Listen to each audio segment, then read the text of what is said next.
Madam, వీళ్ళకి కాస్త అర్థమయ్యేలా మీరైనా చెప్తారా? చూడండి, యావదాస్తి కనిష్క గారి పేరు మీద ట్రాన్స్ఫర్ అయింది. అంటే మీ అందరి ఒంటి మీద ఉన్న బంగారంతో సహా ఇప్పుడు కనిష్క గారిది.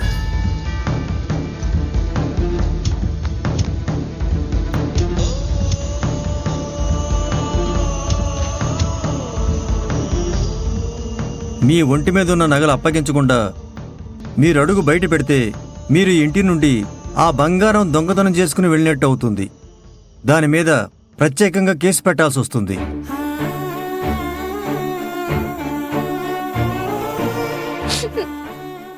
బాగుందండి, చాలా బాగుంది.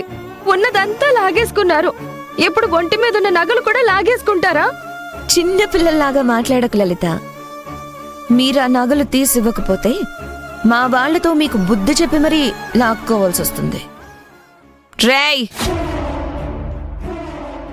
వాళ్ళు ఇచ్చేలా లేరు, కానీ మీరే వెళ్ళి లాక్కోండి. నాన్న బుజ్జి అని మాట్లాడితే ఎవరిస్తారు? 4 పీకితే ఇస్తారు. వెళ్ళి 4 పీకి ఆ నగలు తీసుకో.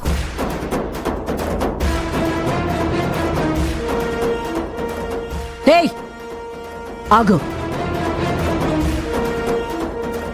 నువ్వేం కష్టపడాల్సిన అవసరం లేదు. నేనే తీసిచ్చేస్తాను.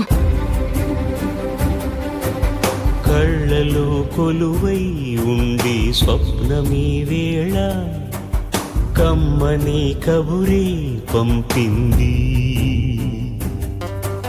గుండెలో సుడులే తిరిగే సందడి వేళ గొంతులో రాగాలులికింది.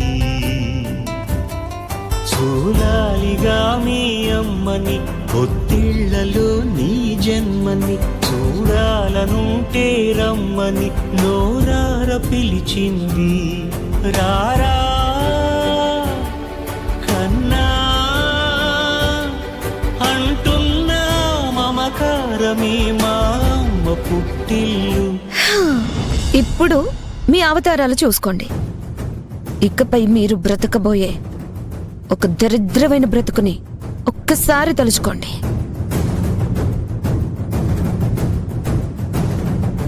ఈ కనిష్క పుణ్యమాని మీకు లభించిన ఒక అమూల్యమైన దరిద్రమైన జీవితాన్ని అనుభవించండి.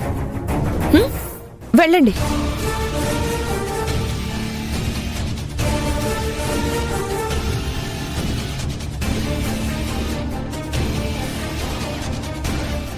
వేద, పద వెళదాం. అమ్మా, మనం ఎక్కడికి వెళ్తున్నాం? మనం వెళ్ళేందుకు వదిలేస్తున్నాం? మనం ఇక్కడే ఉండిపోదాం. లేదు, మనం వెళ్ళక తప్పదు. లోపల నా బొమ్మలన్నీ ఉండిపోయాయి. నేను వెళ్ళి తెచ్చుకోనా అమ్మా? నా నగలే పోయాయే, నీ బొమ్మలకు లెక్క. నోరు మూసుకుని పద. వేద, పద వెళదాం.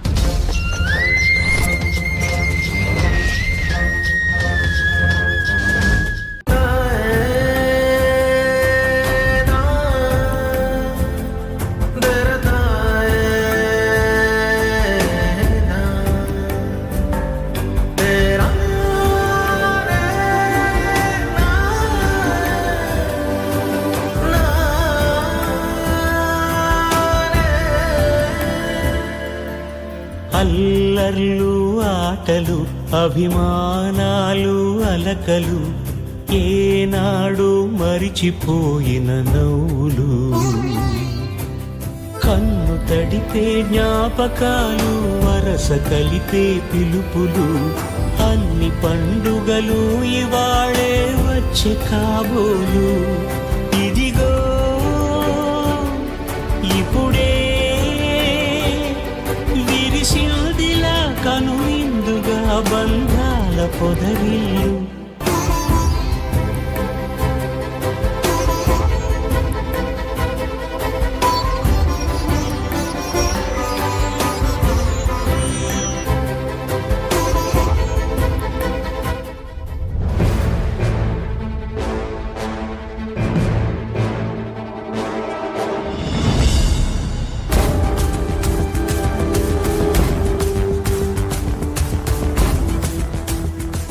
వేదవతి అత్త, నీ కుటుంబం మాత్రం సంతోషంగా ఉండాలా?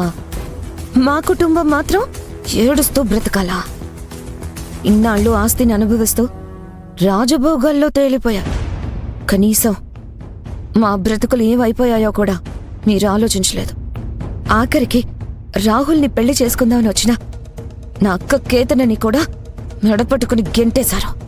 అన్నిటికీ కలిపి నేను కొట్టిన దెబ్బ ఏ లెవెల్లో ఉందో చూశారు కదా. అప్పుడే మిమ్మల్ని నేను వదిలేశాననుకున్నారేమో. మీకు ఒక్కొక్కరికి జీవితాల మీద విరక్తి పుట్టాలి. మీరు చేసిన పాపాలకి నరకానికి వెళ్ళక ముందే నేను వేసే శిక్షలన్నీ భరించాలి. మేడం, ఎందుకో రమ్మన్నారు? నేనాడుతున్న ఆటలో మొట్టమొదటి అడుగు దిగ్విజయంగా పడింది. ఈ ఒక్కడుగుతోనే నేనాగాలనుకోవడం లేదు. వాళ్ళని ముప్ప తిప్పలు పెట్టాలనుకుంటున్నాను. 3 చెరువుల నీళ్లు తాగించాలనుకుంటున్నాను.